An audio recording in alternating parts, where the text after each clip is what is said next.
Well, how's it going, everyone? I hope you're all doing well. If you haven't noticed, I have been ill over the last week or so. I'm still not 100%, especially during certain parts of this video, but oh man, have I missed this. I really wanted to get back as soon as possible. Honestly, this just feels right. So today we're going to be going over exactly what I keep on my Google Pixel, how I set it up, what apps I use, and why I keep it minimalist. So first of all, we have the operating system, which in my case does happen to be Android 12. Now I know some people certainly do have their problems with this operating system, but I've really been enjoying it. I just use the stock Pixel Home. I don't have any custom launchers, but I do have this really nice custom wallpaper with a score bunny. Always good to have that. I also do have the themed apps option, and while this is certainly a bit of a novelty of Android 12, I do think it adds a nice splash of customization to your home screen. So the first page is mainly for stock apps, as we're gonna see. Honestly, as some of you will know at this point, I like to make good use of the stock apps. And with Android 12 and the awesome themed apps, I am ashamed to say it is a little bit of an aesthetic preference. It's not completely functional. Neither's the score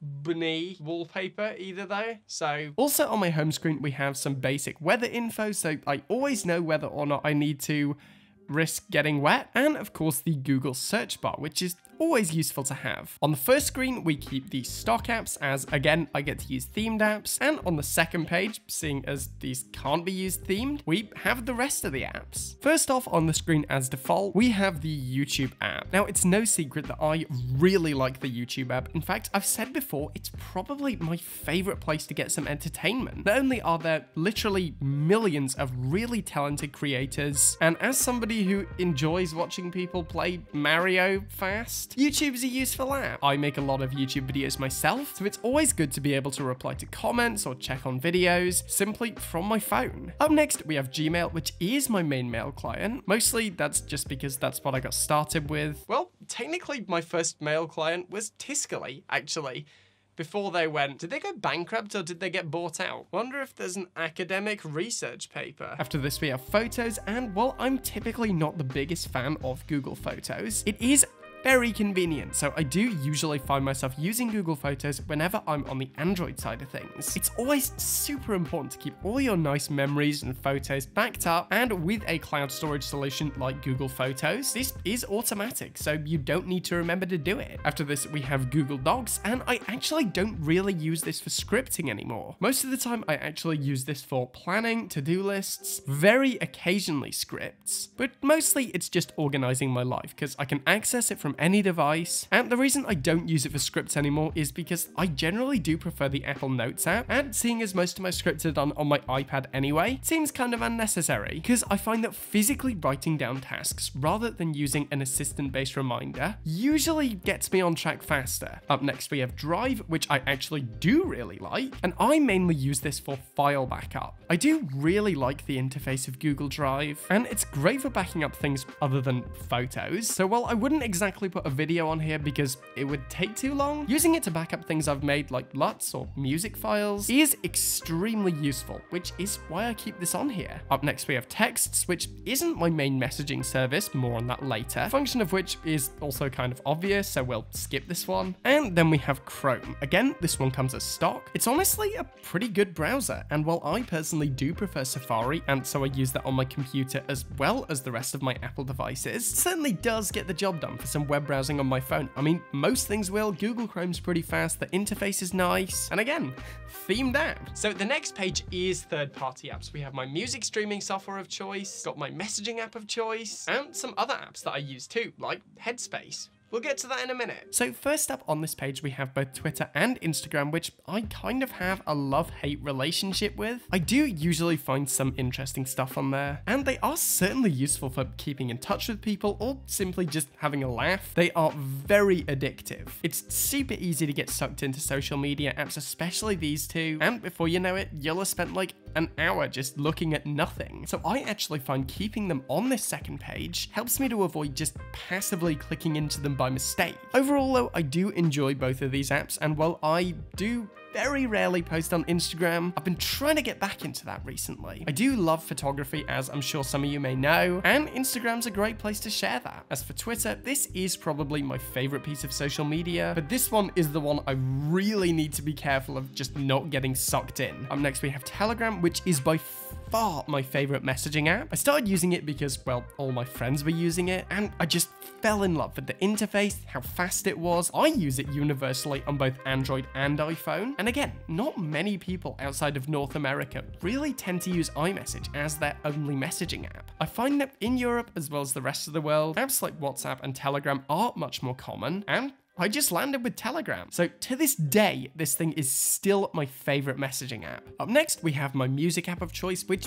is Apple Music, despite this being Android. Realistically, while the app certainly doesn't work as well on Android as it does on iPhone, it's still a pretty good system, and as I have a subscription, I don't really fancy buying a separate Spotify subscription. And with features like lossless audio playback, Apple Music is still my favorite music service. After this, we have Reddit for, well, Reddit, Forest, which is a focus app. I personally love this app for keeping me on track. You can actually set a work period, usually a Pomodoro method, which is 25 minutes on, 5 minutes off, and once you finish a work period, you can grow a tree. There's even some super intense modes where you can set it to, if you leave the app, the tree will die. So I really like this app, and it's free on Android. After this, we have Headspace, which is my favorite meditation app still to this day. Again, it's what I got started with, and I kind of just stuck with it. I personally really like the guided meditation sessions on here. I've been using it for over 2 years now, and I do find myself being more present after starting to meditate regularly. Before, I would certainly have trouble focusing for long periods of time, and this has just kind of helped me reset that, especially as someone who is surrounded with technology. So overall, I still like to keep Headspace on my phone. Finally, we have Dog Cafe. I personally like cute, casual games, just for when I want to kill some time and I don't want to go to the